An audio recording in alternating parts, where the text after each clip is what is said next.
நவ கிரகங்களை அறிவோம் ஜோதிட யூடியூப் சேனலுக்கு உங்களை அன்போடு வரவேற்கிறேன். இந்த பதிவில் மேசம் ராசி அசுவினி நட்சத்திர அன்பர்களுக்கு உங்களுடைய ஜாதகத்தில் சந்திர பகவானுடைய அமர்வு திசைகள் உங்களுடைய வாழ்க்கை ரகசியத்தை இந்த பதிவில் பலன்கள் காணப்போகிறோம். அசுவினி நட்சத்திரம் உங்கள் குடும்பத்தில் ஒருத்தர் குழந்தையாக பிறந்திருக்கிறாங்க அப்படின்னா இந்த பதிவு உங்களுக்கு பயன் தரக்கூடியதாக இருக்கும். இந்த பதிவை கடைசி வரை கேட்டு பயன்பெறுங்க. கேது பகவானுக்கு 3 நட்சத்திரங்கள் உண்டு: அசுவினி, மகம், மூலம். நவ கிரகங்களில் கேது ஞான மோட்சக்காரகன், நிழல் கிரகம், சர்ப்ப கிரகம், அதாவது சென்னாக பாம்பு. இந்த கேதுவுக்கு மனித உடல், பாம்பு தலை. கேது ஜாதகத்தில் இருக்கும் இடத்தை சுருக்கும். கோச்சாரத்திலும் கேது எந்த ராசி கட்டத்தில் வருதோ அந்த ராசி கட்டத்தை சுருக்கும். கேது இருக்கக்கூடிய ராசி கட்டத்தினுடைய காரக உறவை விளங்க வைக்காது. பார்த்தீங்கன்னா, லக்னத்திற்கு 3வது வீட்டில் கேது நின்றாலும் 11வது வீட்டில் கேது நின்றாலும், லக்னத்திற்கு 3வது வீட்டில் கேது இருந்துச்சுன்னா இளைய உடன் பிறந்தவர்களுடைய வாழ்க்கை பிரச்சனை. இந்த ஜாதகன் நல்ல காரியங்களுக்கு கை தொட்டார்னா இந்த ஜாதகன் கை வைத்த காரியம் விளங்காது. அதே மாதிரி 11வது வீட்டில் கேது நிற்கக்கூடிய ஜாதகர்கள் மூத்த உடன் பிறந்தவர்களுடைய வாழ்க்கை பிரச்சனை. 11வது வீட்டில் கேது நிற்கக்கூடியவர்கள் கால் வைத்த இடம் விளங்காது.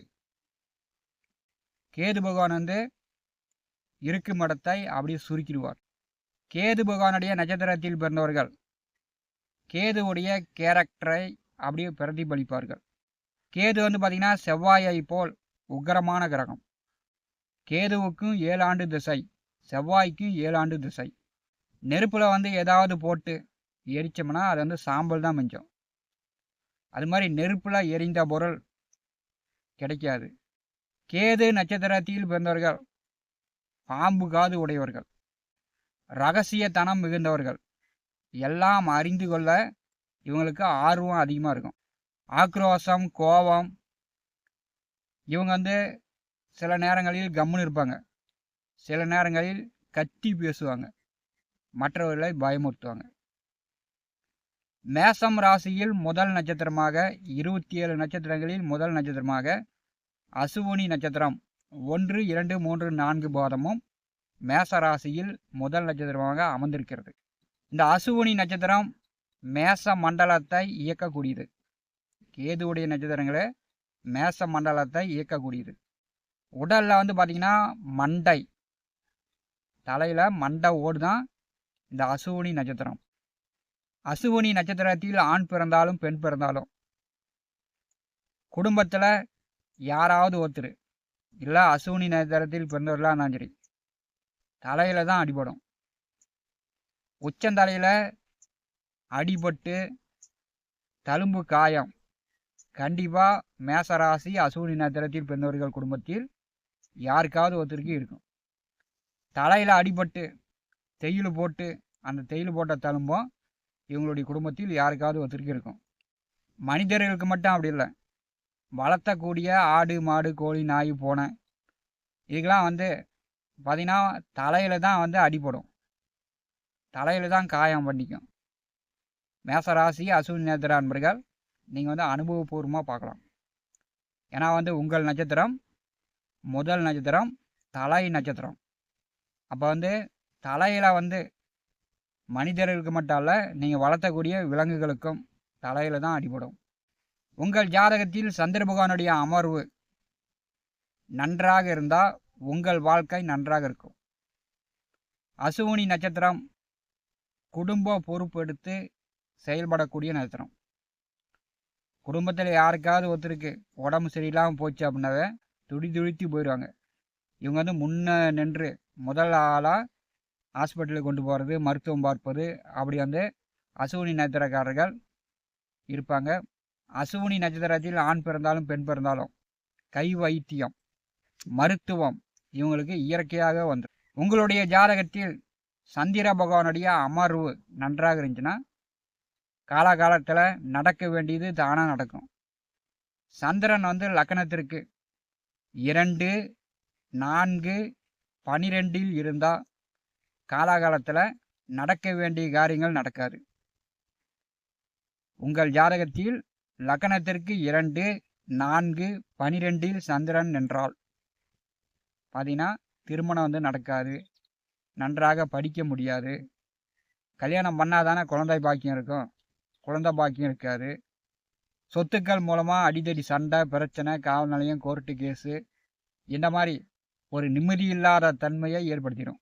அதாவது லக்னத்திற்கு 2, 4, 12 சந்திரன் என்றால் இது வந்து 100% வாழ்க்கையில் பிரச்சனையை கொடுக்கக்கூடிய அமைப்பு.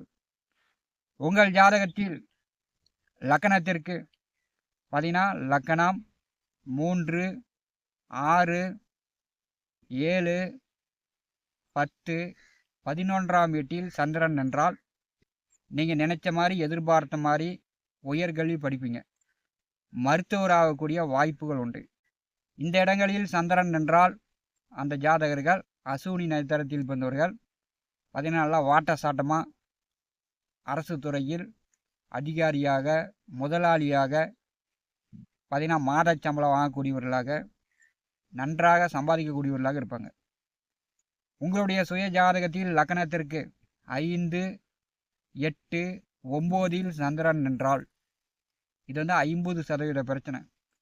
உங்களையும் போட்டு வதைக்கும், உங்கள் குடும்ப நபர்களையும் போட்டு வதைக்கும்.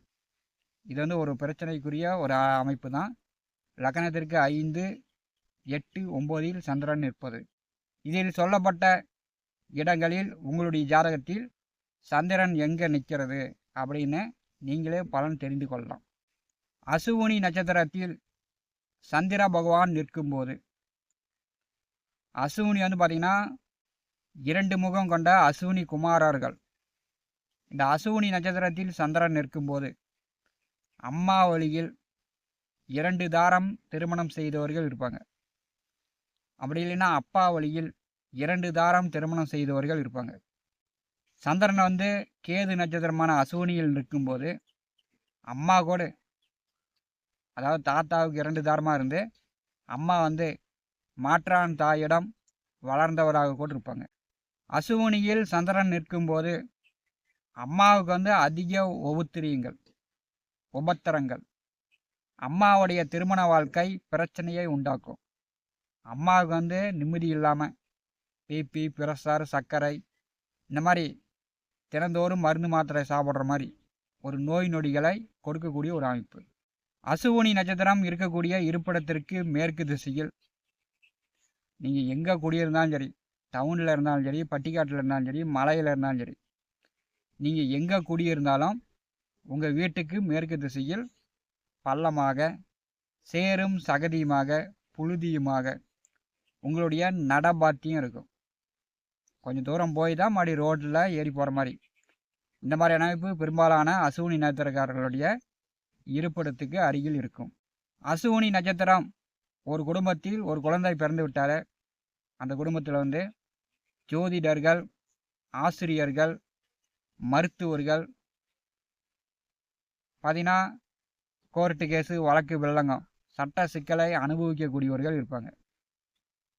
அசுவினி நட்சத்திரக்காரர்களுக்கு வரக்கூடிய திசைகள் பார்த்தீங்கன்னா ஜனன மகா திசையாக கேது மகா திசை, அடுத்தது சுக்கிரன், அடுத்தது சூரியன், அடுத்தது சந்திரன், அடுத்தது செவ்வாய், ராகு, குரு, சனி, புதன் என்று உங்களுக்கு திசைகள் வரும். உங்களுக்கு வந்து லக்னத்திற்கு 2ஆம் வீட்டில் சந்திரன் என்று சூரியன், சந்திரன், செவ்வாய் திசை நடந்துச்சுன்னா கடுமையான பிரச்சனை தான், கல்யாணமே பண்ண முடியாது. உங்கள் லக்னத்திற்கு 4ஆவது வீட்டில் சந்திரன் என்று சூரியன், சந்திரன், செவ்வாய் திசை நடந்துச்சுன்னா நிலம், சொத்து சார்ந்து வேட்டை சுற்றி இருப்பவர்களிடம், மாமன் மச்சனங்களிடம் மன விரோதம், ஒரே சண்டை சச்சரவு தான், உங்களுக்கு வந்து நிம்மதியே இருக்காது. உங்கள் ஜாதகத்தில் 12ஆவது வீட்டில் சந்திரன் என்று சூரியன், சந்திரன், செவ்வாய் திசை நடந்துச்சுன்னா வெளியூர், வெளியிடம், வெளிநாட்டில் தங்கி வேலை செய்யக்கூடிய அமைப்பு, தொழில் பார்க்கக்கூடிய அமைப்பு ஏற்படும்.